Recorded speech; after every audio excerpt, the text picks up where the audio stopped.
Hi there guys, welcome to another episode of the Cover Zero Show with me, your host, Simon Conboy. Just continuing on with the decade reviews for each individual team, covering the draft, overall records, try and get a bit of analysis, see how teams done in the last decade, see if there's any correlation between draft success and win record. So this episode will be focusing on the New York Jets, always an interesting team to follow in the draft. Slightly less so now that they're not getting booed a lot in New York, which is a shame. That was always a fun part of the draft. So, first thing I'll be doing is analysing the team's record, any coaching changes. I'll explain how I'm grading the drafts once I get to that part of the video. So, the Jets' overall record in the last decade has been 74 wins and 86 losses, which is actually better than I expected. I suppose they did have those few years under Rex with Sanchez, shockingly, at quarterback, where they had some relative success. So 2 playoff appearances in that time frame. A lot of middling seasons, a couple of really bad ones thrown in there. A pretty mediocre record overall in the end. Been an up and down team, of course, over the last 10 years. So we had Eric Mangini for the first 2 years there, 2007-2008. Then Rex Ryan up until the end of the 2014 season, and now we have Todd Bowles as the head coach in New York. So moving on to the team's drafts. So what I'm doing for this, I'm getting the first 3 rounds, every pick that's been made in the first 3 rounds, and grading them individually. If they are a solid pick, an overachiever, or a success for where they were drafted, they will add +1 to the team's score. If they are middling, didn't really overachieve, but weren't a failure, it won't affect the team's score. And if they were a bust, there will be a score of -1. For rounds 4 through 7, I will be highlighting value picks, players that ended up solid contributors, and giving the team a score of +1. Frankly, it's shocking how many 4th through 7th rounders do absolutely nothing in this league. So I don't believe it would be valid to this experiment, see if it's worthwhile. So moving on to the first of the Jets drafts, the 2007 draft. Their first round pick that year was Darrelle Revis with the 14th pick. Of course, the definitive corner of his generation. So I think that one has to go down as an absolute home run. They nailed that one. He's had a great career, barring maybe last season, which was barring last season, which was a disaster. But fantastic pick, as I say, definitive cornerback of his era, one of the best man corners of all time. In the second round, David Harris, been there a long time, has been a solid linebacker. That also constitutes a solid pick. 2008 draft, wow, I remember this one. First round pick, 6th overall, Vernon Gholston. Yeah, one of the biggest busts of the era. That was incredible. Also in the first, Dustin Keller at 30, the tight end. I will also be putting him down as a bust. He did not justify first round pick status. And in the 4th, Dwight Lowery, the safety. He's had a pretty good NFL career. He has to go down as a value pick.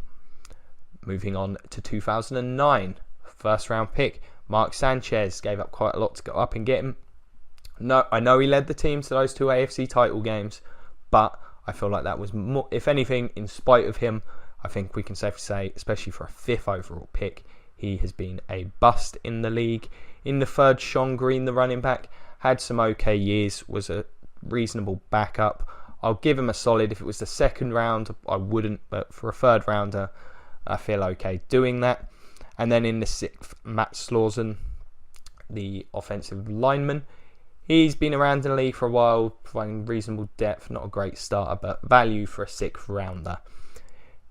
Moving on to 2010, Kyle Wilson, the cornerback. I can't believe it was that long ago. I thought he was younger than that. With the 29th pick, he was bust, did nothing. In the 2nd, Vlad Dukas, the offensive tackle. So this one's a bit of a tough one. I've gone with solid. He's been around the league a while, can play guard, can play tackle, still floating about. I don't think he's a particularly good player, but linemen are hard to find. Gives valuable depth. I'll give it a solid, but it's an iffy one. Don't feel great about it. The 2011 draft, Mohamed Wilkerson with a 30th pick. He's been great, even if there appears to be something going on with him in the franchise in the last couple of years. Things don't seem great there, but definitely a solid pick. And in the second, Kenrick Ellis. He's been an okay player. Just going to give him nothing there. Can't really make a decision one way or the other, so I think that's the definition of middling. The 2012 draft, Quinton Copels with the 16th pick. He's done nothing with his career. He's been a bust. In the second, Stephen Hill, the wide receiver. He's been a bust. In the third, Demario Davis, the linebacker. He's been okay, but not good enough to be solid for me. Just no effect on their grade there. 2013 now. D. Milner, 9th overall pick, the defensive back. Clear bust there. That didn't work out at all. That was, I believe, the Bucks pick through the Revis trade. Might have been the next one. Sheldon Richardson at 13, defensive lineman. He's been solid. Again, similar, some lethargy issues there. I don't know what's going on with him and Mo Wilkerson. Again, I think since Len Williams has been drafted, there's some issues there. One of them probably figures someone's going to be on the way out at some point. But still a solid pick. Good player. In the second, Geno Smith. He's been a bust. He's now with the other New York football team. And in the third, guard Brian Winters. He's been a solid player in the NFL. Definitely a good pick there. So that goes down as a solid. The 2014 draft, Calvin Pryor, safety with the 18th pick. He's been a good player. That goes down as a solid. Jason Morrow in the second, the tight end. He's been a bust. In the third, Dexter McDougal, a defensive back. Yeah, he's been a bust. And in the sixth, Quincy Enunwa, the wide receiver. Played pretty well for him this year. He looks like a value pick, so giving him a value pick. Bear in mind, next two drafts, of course, are very recent. Unless I feel quite strongly one way or the other, I'm going to tend to hedge and tend to not score these players. Of course, 1 or 2 years in the league, it can be hard to make a definitive decision.